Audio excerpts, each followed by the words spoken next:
I recently put together a gaming PC build to show you what kind of system you can build with an $800 budget.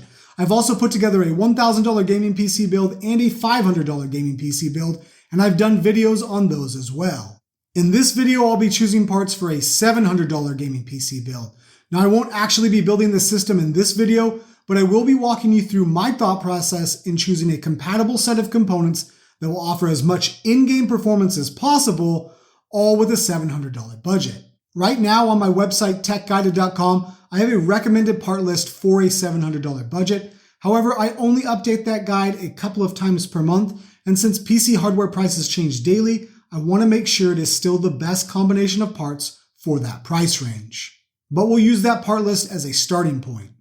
As you can see, right now I'm recommending an AMD Ryzen 5 5600 processor, a Thermalright Assassin CPU cooler, Gigabyte's B550MK motherboard, a Gigabyte RX 7600 graphics card, 16 gigabytes of G.Skills 3600 MHz CL16 memory, a 1TB SSD from Crucial, the Okanos Aqua 3 Micro ATX case, and Sigotep's 750 watt power supply. In total, this build currently comes out to about $724 before taxes if you were only to buy the parts on Amazon. However, there are some changes I want to make to this build.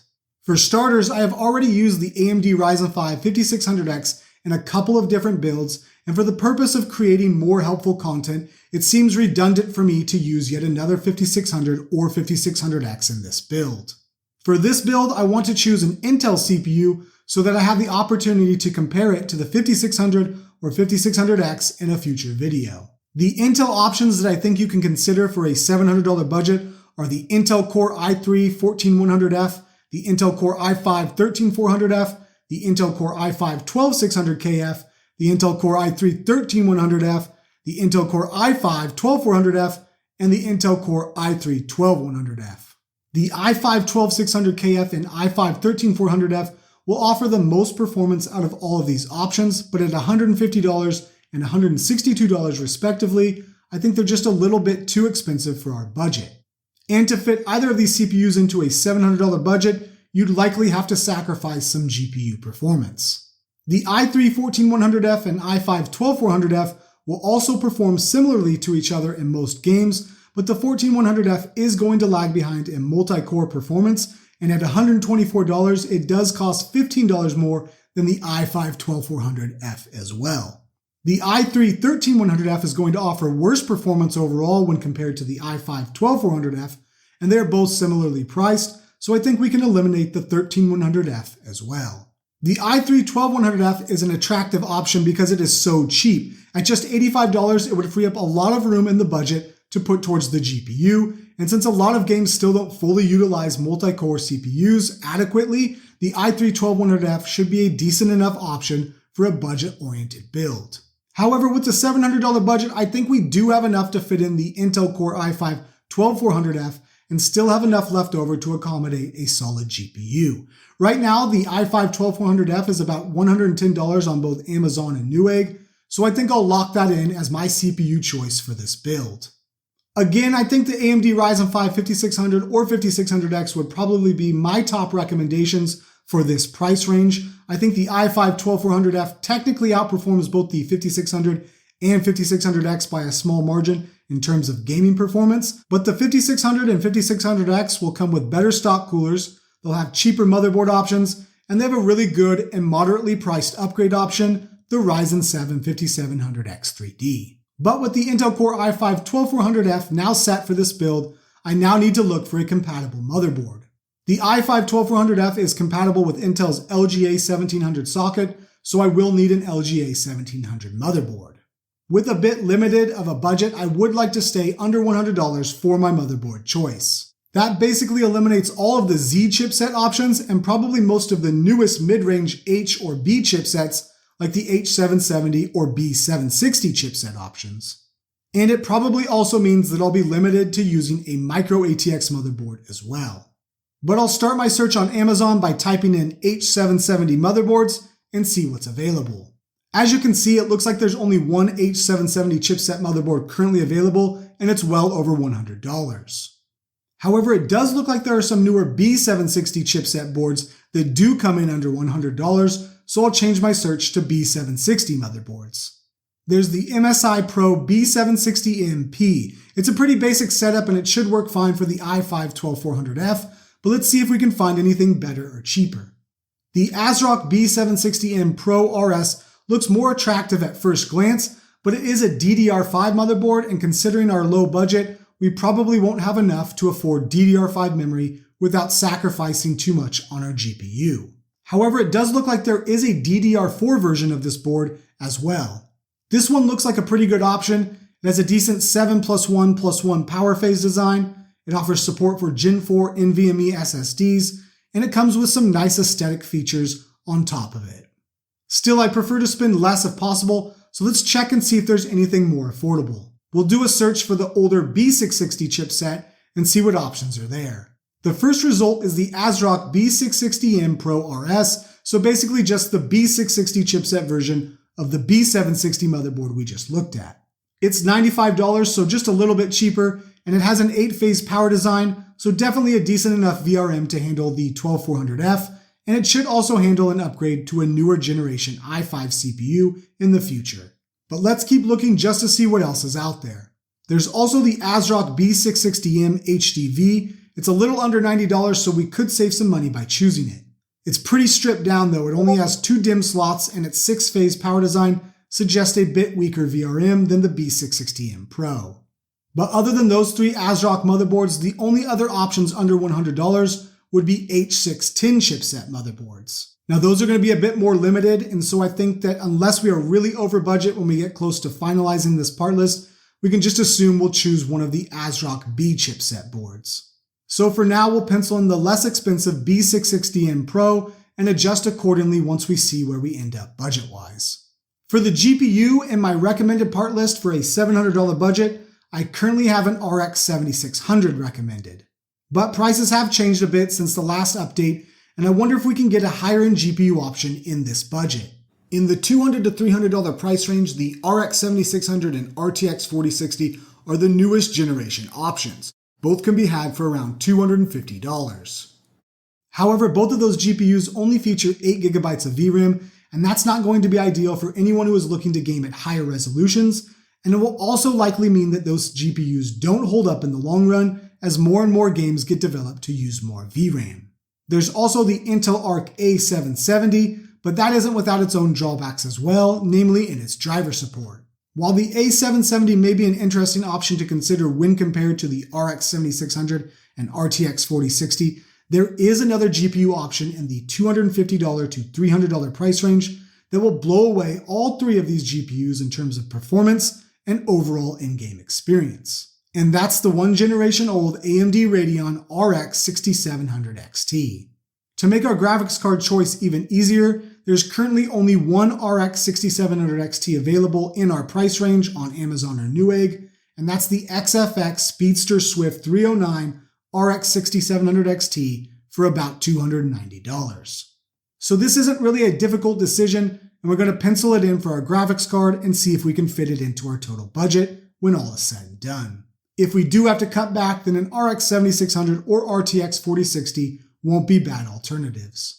For memory, we just need a DDR4 kit, and while I think you could fit 32GB of RAM into this budget, I think with the graphics card we chose, we're going to need all of the extra money we can get to stay close to $700, so I'm fine with sticking with 16GB for this build.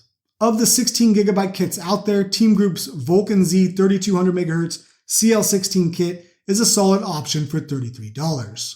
There are also slightly cheaper options like Clev's Bolt X, which is another 3200MHz CL16 kit that can be had for about $31.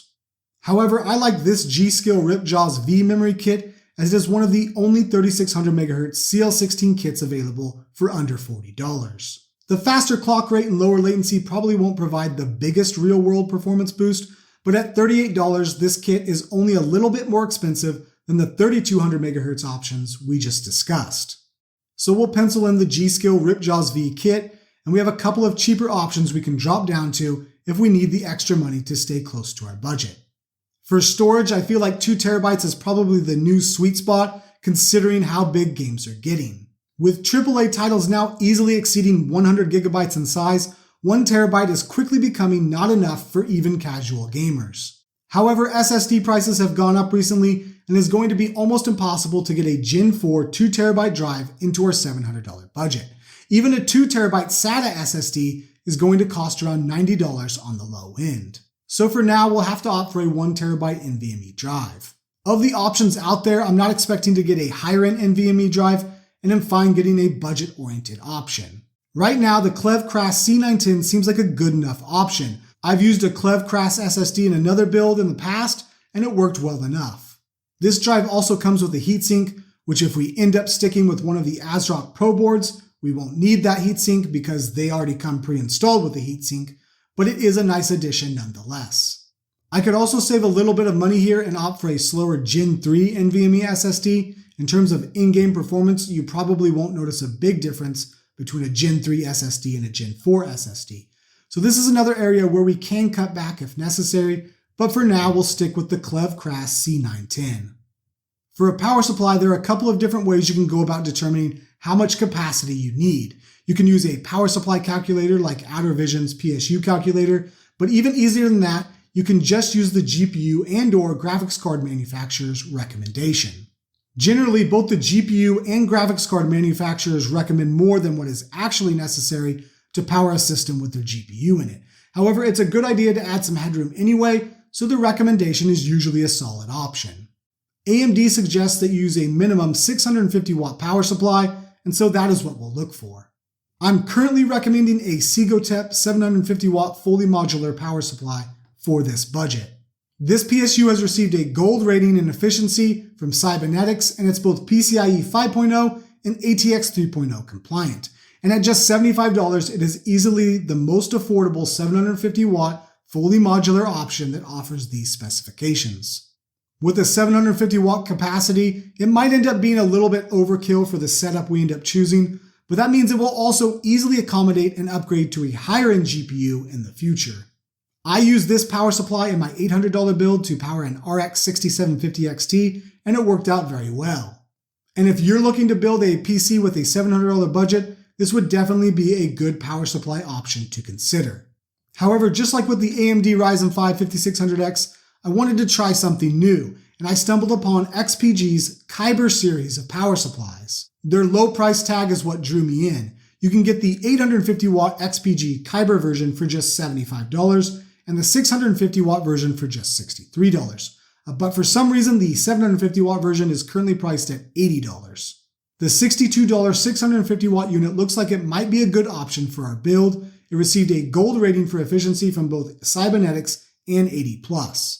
One downside of this unit and really all of the Kyber lineup is that all of these units are non-modular. Ultimately, while I'd still recommend at least considering the Sigotep 750 watt unit for anyone who might look to build a similar system as the one I'm building, I'm going to choose the XPG Kyber 650 watt unit for the sake of using new hardware and also to save some money. I think it should handle the 6700 XT without any issues.